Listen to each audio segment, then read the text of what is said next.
questions and then questions that were generated by our coalition. And so we'll be clear about what questions we'll be asking when.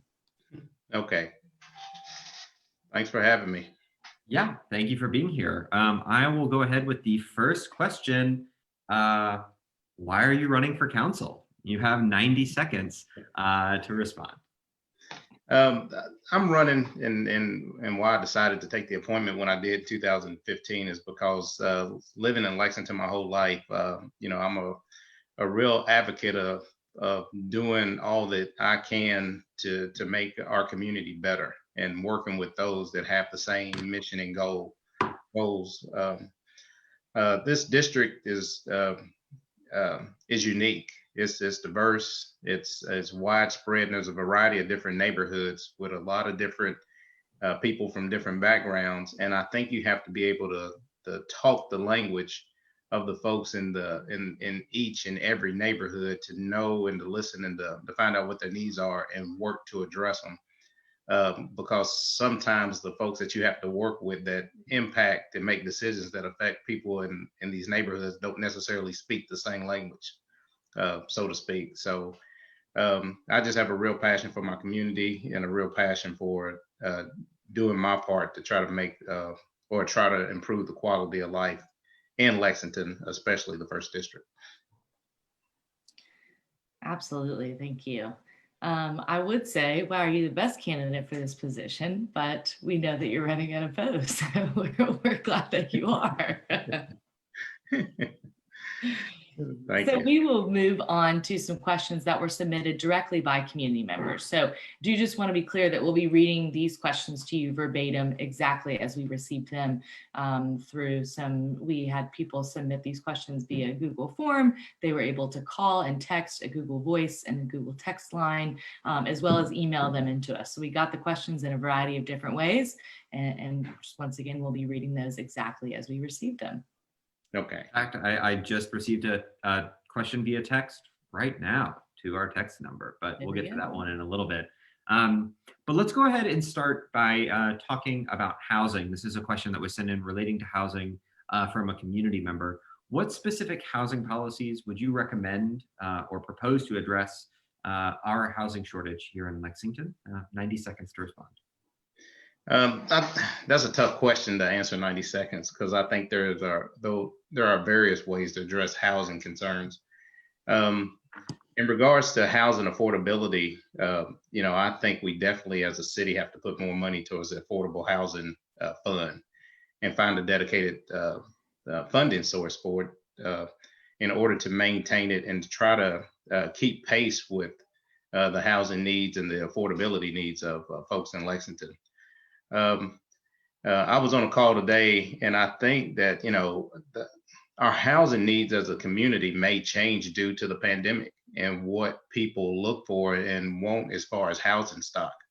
I know our current comprehensive plan is focused on density and building up and not out.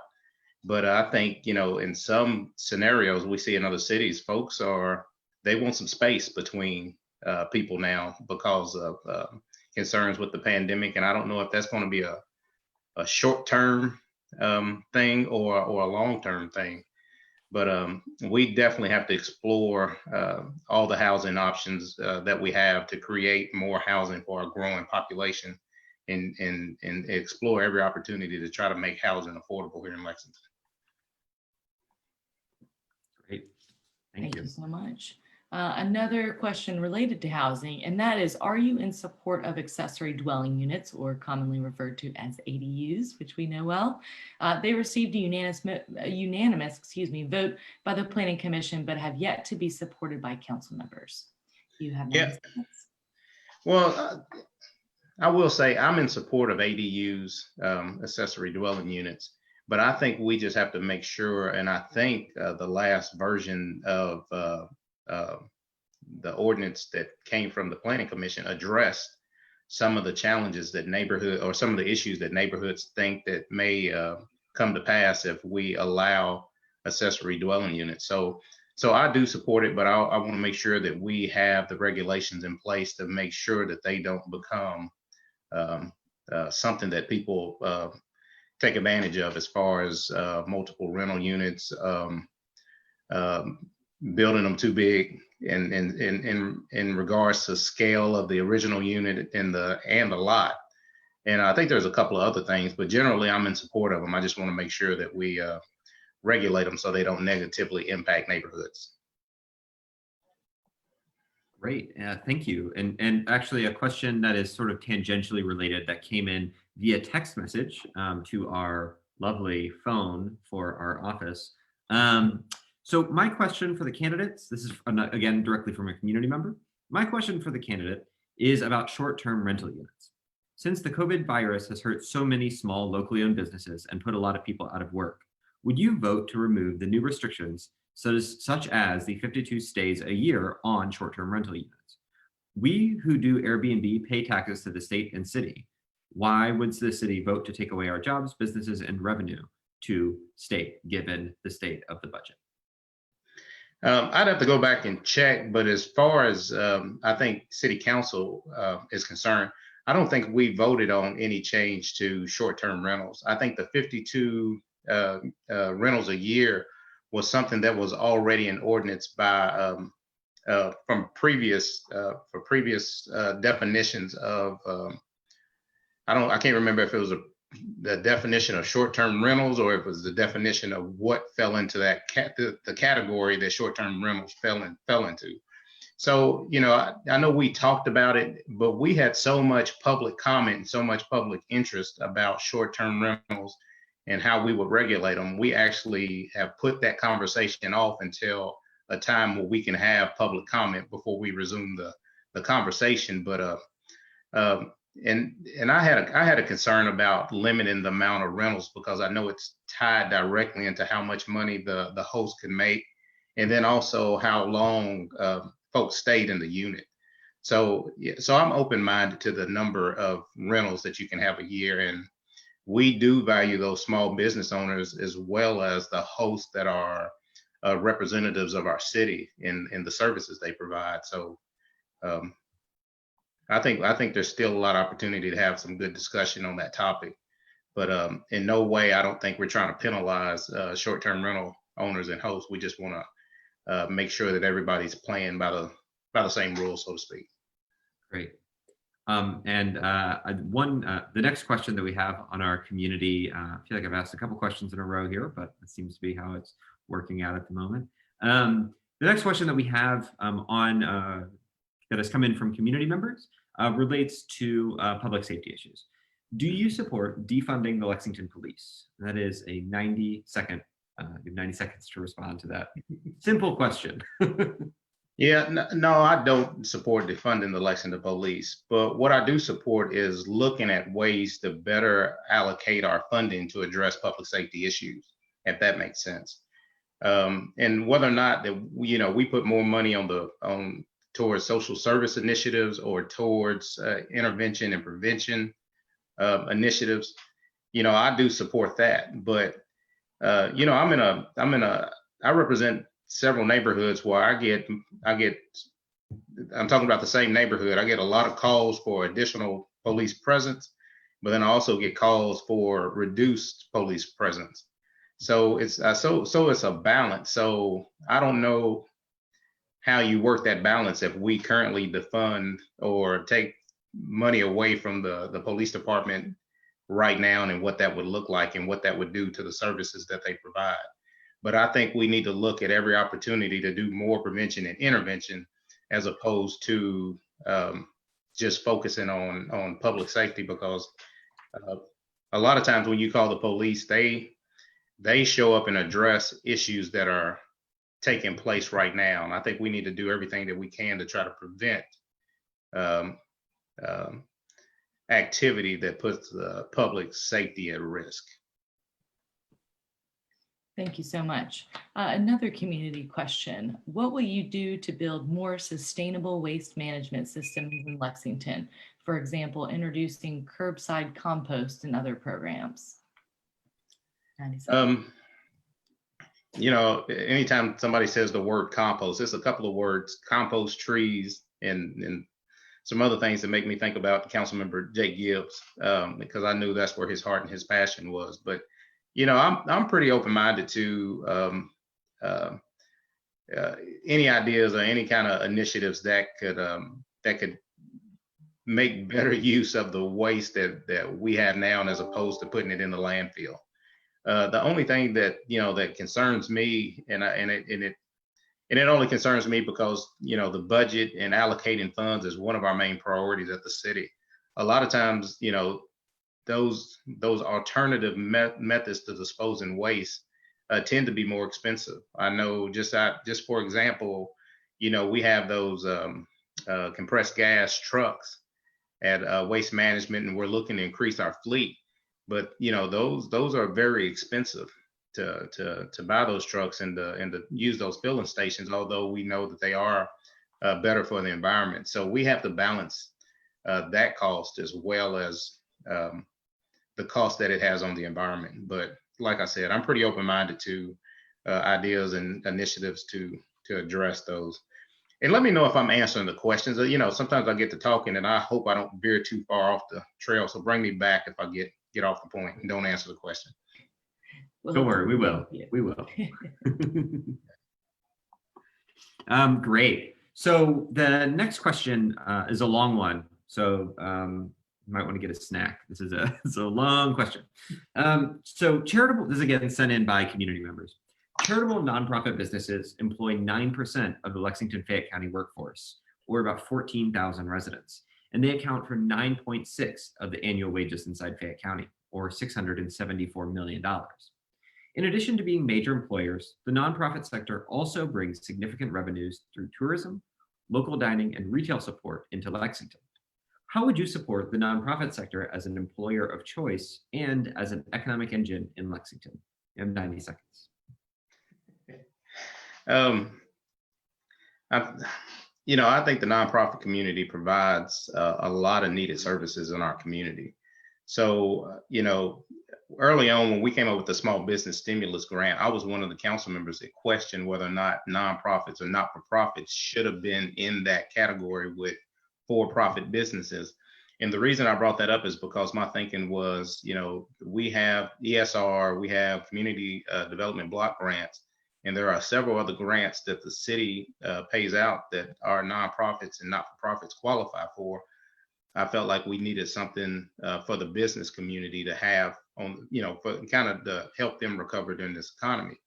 The thing that kind of shifted my position on that, and I supported it, was the fact that, the employment aspect that the nonprofit community and not-for-profit community has, as far as the jobs that they create and provide. So, you say the word social service, you say the word nonprofit, and in some people's mind, there's not an economic benefit to those. It's just a social benefit. But I think the point that you just made in giving those numbers on how many people they employ and the dollar amount that is paid out, that is truly a part of our economy, and that we need to work to support those efforts as well. So I hope that answers your question. I guess it just didn't give a specific initiative, but I get the point. Thank you. And to follow up on that, we have another nonprofit related question, and this will be our last community submitted question. So it's another long one. At a time of crisis with the COVID pandemic and urgent calls to address racial and social injustice, nonprofits have stepped up in remarkable ways to provide crucial services, as you mentioned, for the Lexington community. At the same time, nonprofit partnerships with the city were cut from the proposed budget, though later restored by the Urban County Council. What is your position on the city's future agreements and partnerships with nonprofits to deliver needed services, enrichment opportunities, and more that ensure a safe, thriving community for all residents? Yeah, well, I was one of the council members that supported reinstituting that funding. I just think we gotta be efficient about how we do it and figure out the best way to make that process a level of the playing field as possible. Like you said, the services that are provided are needed, and right now during the pandemic, the nonprofit community has stepped up in an outstanding way. So, I think we need to continue funding the nonprofit community, either at or more than the level that we currently do. We just got to figure out the best way to allocate those funds. Other than a competitive process, I don't know how else you do it. It's just so many people in so many different spaces providing services, and the need. No matter what amount of money we put over there, the need is going to exceed that amount. We just got to figure out the best way to try to get the hands and the folks that get it to the people as efficiently as possible. So I hope that answers your question. I do support funding nonprofits. I just don't know what it looks like to come up with a sustainable model to make that applications for that money competitively fair. That makes sense. That does make sense. Thank you so much. We have a couple more questions, and then we'll be done.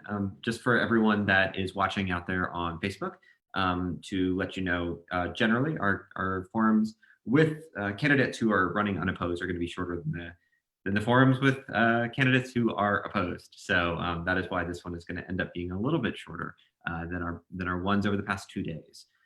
So just want to let you all know that. Councilmember Brown, can you stick with us for a couple more questions? Yeah, I'm fine. All right, great. So we do have a couple questions that come from our coalition. So the first one is related to something that I know you've spent a lot of time thinking about, as everyone has on council, and that is the city budget. So in recent years, the city's budget obligations have outpaced its ability to generate revenue.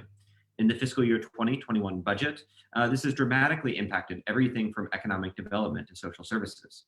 And before the COVID-19 epidemic, the city was already projecting a $29 million deficit by fiscal year 23.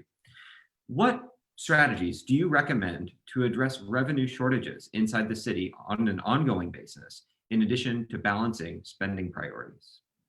You have 90 seconds to solve the budget.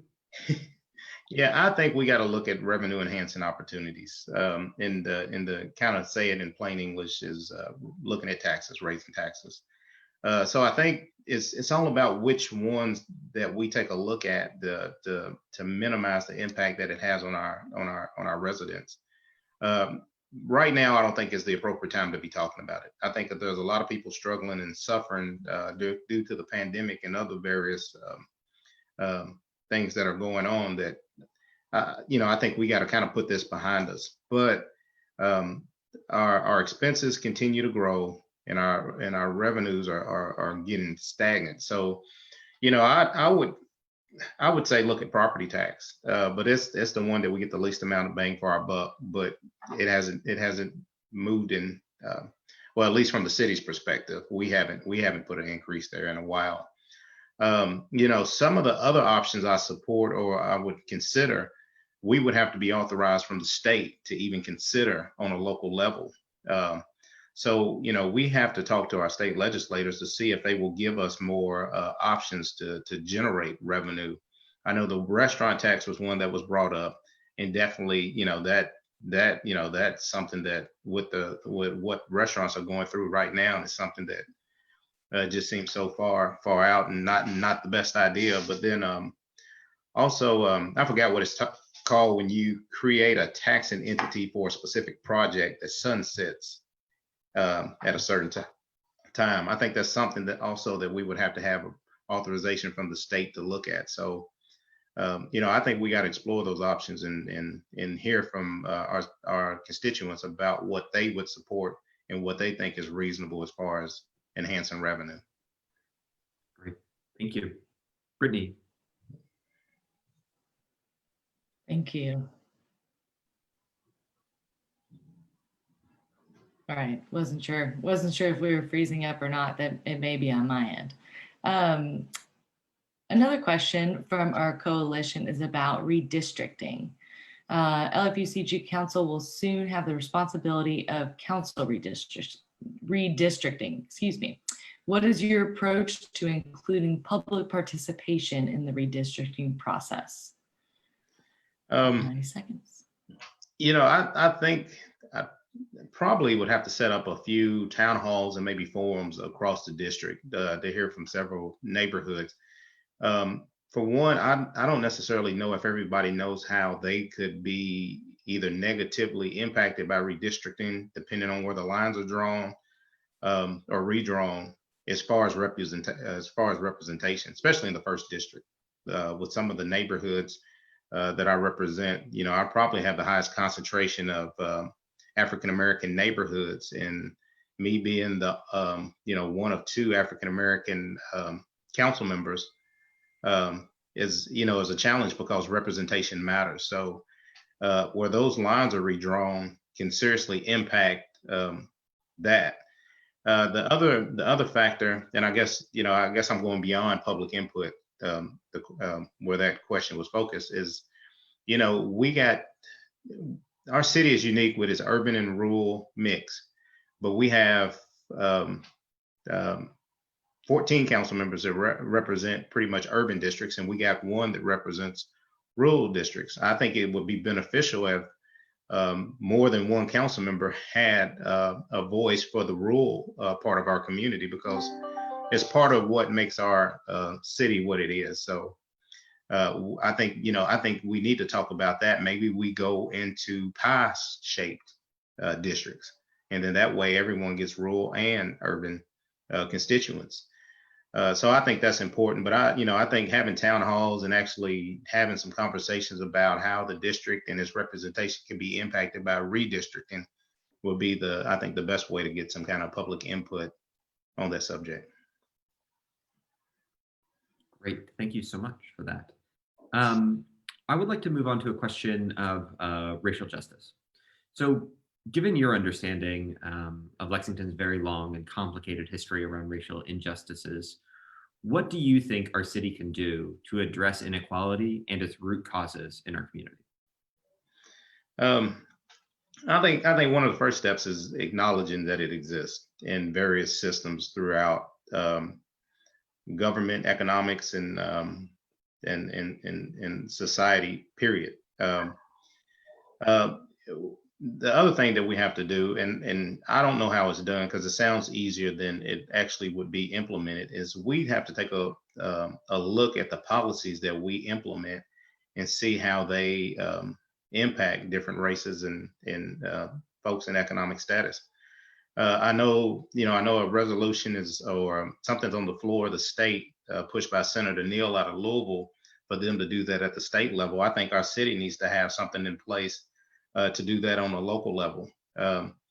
Just because every decision that we make, every vote we make, every ordinance that we pass, it has some kind of impact on our constituencies, and based upon your race, it can have a negative impact on you. So we have to actually take a look at those policies and how they impact folks. Just kind of on a similar note, we were having that same conversation in the neighborhoods and transition meeting about development policies and policies pertaining to neighborhoods. And one of the things that we came out with that was a small area plan for a specific neighborhood was the way to look at how development and the way the neighborhood grows and changes impacts the people that live there. So I just say that to say that's kind of similar mindset to looking at policies and how they impact folks based upon their race or other categories that they're placed in when we pass and make policies. I hope that answered your question. Yeah, absolutely. Indeed. Well, thank you so much, Councilmember Brown. We have reached the end of our time frame and our questions, but we really appreciate you being here with us this evening, and for the audience for tuning in and submitting questions that we can have answered. So we just appreciate everyone tuning in. Yeah. If there's anything else you have to share with us and want to share with the Facebook Live folks that are watching, now's the time. No, I'll just say thank you for all that both of you all do in your organizations to make sure the information gets out to folks and that they have an opportunity to have some engagement with the process. And then also folks that know me, I've been in office, I think, long enough that people know where I stand on a lot of issues. But, the thing I will say is, I'll take a position and have a position, but based off of the information that is shared and experiences and hearing from people, I may change my position. Just because I think we need that kind of flexibility and leadership. So, and I appreciate y'all providing the opportunity for me to be transparent and to share with folks my position on things. So thank you for that. Yeah, absolutely. Thank you for joining us and taking some time out of your evening. I know that it's joining having a forum with only yourself is a little strange, but we appreciate you taking the time and being transparent in that regard. So thank you. Absolutely. So our next forum will take place on Monday, October 12th at 5:30 p.m. For all of you still tuned in, and which time we'll be joined by Susan Lamb, who is the unopposed incumbent for District 4, and David Kloiber, who is the unopposed candidate for District 6. Yep. So please join us at that time. And you can watch previous forums from the past 2 nights on both the CivicLex and Fayette Alliance Facebook pages, or you can go to lex.vote. And we will have recordings of these of all of these forums up as soon as we can get them up after they take place. So thank you so much. And don't forget, the last day to request an absentee ballot is October 9th. So please go to lex.vote if you have any questions about voting options and voting plans and all the other information you need to cast an informed vote for the upcoming general election on November 3rd. Thank you all so much. Thank you. All right. Thank you. Thank you all.